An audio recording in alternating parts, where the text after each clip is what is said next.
পরিষ্কারের জন্য 20 টাকা, বাথরুমের জন্য 10 টাকা নেওয়া হয় প্রত্যেক বাস থেকে, কিন্তু বাস স্ট্যান্ডে যত্রতত্র ঠাই হয়ে জমে প্লাস্টিক ও কাগজের চায়ের কাপ।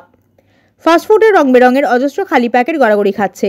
জমে থাকা নোংরা আবর্জনা একদিকে যেমন দুর্গন্ধ ছড়াচ্ছে, তেমনই তৈরি হয়েছে মশাদের আতুর ঘর। ছবিটা ঝাড়গ্রাম সদর শহরের কেন্দ্রীয় বাস টার্মিনাসের। সেই বামফ্রন্টের আমলে শহরের মাঝে থাকা বাস স্ট্যান্ডকে সরিয়ে মধুবন এলাকায় নিয়ে যাওয়া হয়েছিল কয়েক কোটি টাকা খরচ করে। রাজনৈতিক পালা বদলের পর আরও কয়েক কোটি খরচ করে হয়েছিল তার পুনর্নির্মাণ। দুদফায় কোটি কোটি টাকা ঢালা হলেও অভাব রয়েছে নিয়মিত রক্ষণাবেক্ষণ আর উপযুক্ত নজরদারির। দীর্ঘদিন সংস্কার না হওয়ায় টার্মিনাসের বেশ কিছু বাস লেন এখন ভগ্ন দশায়। স্বভাবতই খানাখন্দে লেনগুলিতে গাড়ি রাখতে চান না সরকারি কিংবা বেসরকারি বাসের ড্রাইভার কন্ডাক্টররা। জানিয়ে মাঝে মধ্যেই বিবাদ বাঁধে বিভিন্ন রুটের ড্রাইভার কন্ডাক্টরদের মধ্যে। পরিস্থিতি সামাল দিতে প্রায়শই হস্তক্ষেপ করতে হয় শ্রমিক ইউনিয়নের কর্তাদের।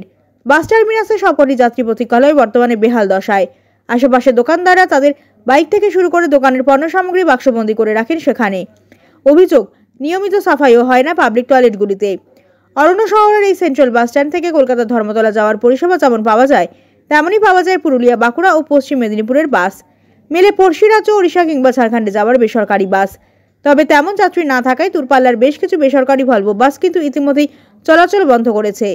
কেন্দ্রীয় বাস স্ট্যান্ড থেকে যাত্রী পরিষেবা দিনকে দিন কমতে থাকে, উদ্বেগ বাড়ছে ঝাড়গ্রামবাসীর।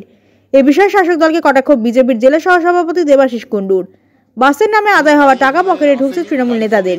তৃণমূল কাউন্সিলর গৌরাঙ্গ প্রধান কাঠগড়ায় দাঁড় করিয়েছেন পৌর পরিষেবা ও পৌর কর্তৃপক্ষকে। ঝগড়াঝাটি অনেক কিছু হয়, এই তো এর আগে কেচাটা পছন্দ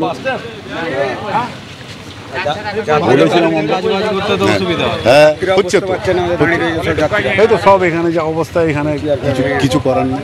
যাত্রী প্রতীক্ষালয় নেই। হ্যাঁ, যাত্রী প্রতীক্ষালয় একটা এখানে আছে, একটা এখানে আছে, একটা ওখানে আছে কিন্তু নষ্ট হয়ে গেছে।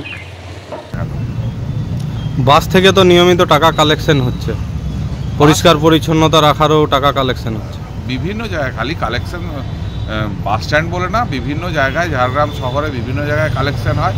তো বাস স্ট্যান্ডও তার ব্যতিক্রম নয়। নতুন বাস স্ট্যান্ডও বিভিন্ন বাসেদের কাছ থেকে কালেকশন হয়, যাতে ওখানটা মেনটেন করা যায়, তার জন্য কালেকশন হয়। তো সেই টাকা যায় কোথায়?